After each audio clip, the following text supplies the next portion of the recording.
Stan Gibilisco here, proprietor and operator of amateur radio station W1GV, Whiskey 1 Good Vibrations. The last video that I made had to do with favorite antenna systems. What would be your ideal antenna system? But I made one assumption which demands quite a lot because very few people could qualify. And that is if you had plenty of space, if you lived out in the middle of the country, if your neighbors were far away and didn't care what your antenna looked like, you didn't have a lot of problems with RF noise, all that kind of thing, like on a ranch, say in Nevada or Wyoming or Colorado or even South Dakota for that matter, where we're expecting about 6 inches of snow tonight here in the black holes of Dakota Territory. But that's irrelevant, snow or no. I neglected probably a much larger contingent of radio hams, and those are the ones who live in the city or in suburbia, congested suburbia. For example, in a high-rise condominium complex in downtown Minneapolis. Suppose you live there.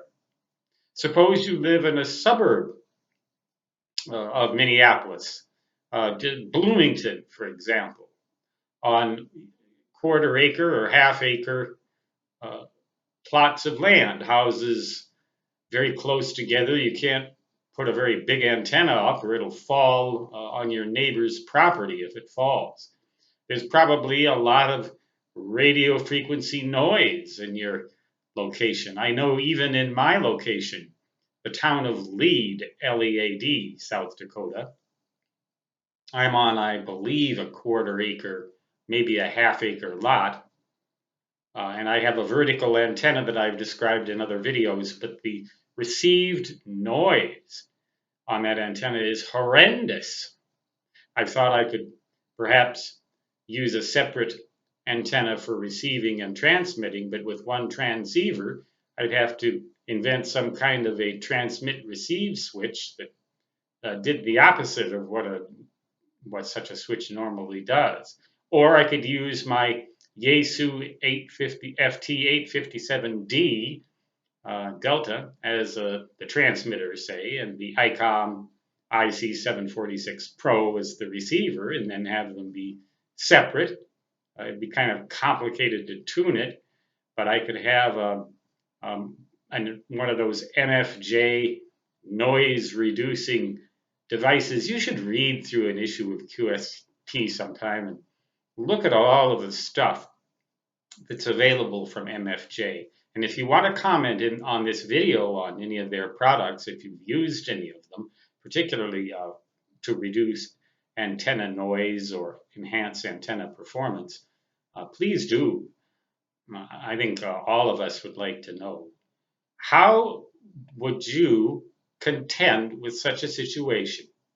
What if you wanted to get on whatever band is your favorite, and you can state that, and then how do you get on the air in the middle of a big city and actually manage to make contact without getting caught violating covenants and restrictions that so many of these complexes now impose? Even neighborhoods impose some pretty tough restrictions on antennas.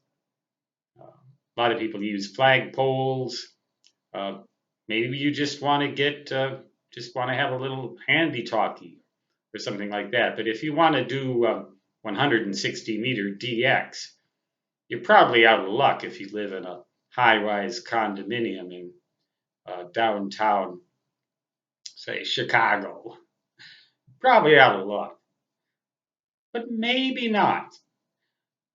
Tell us all about it.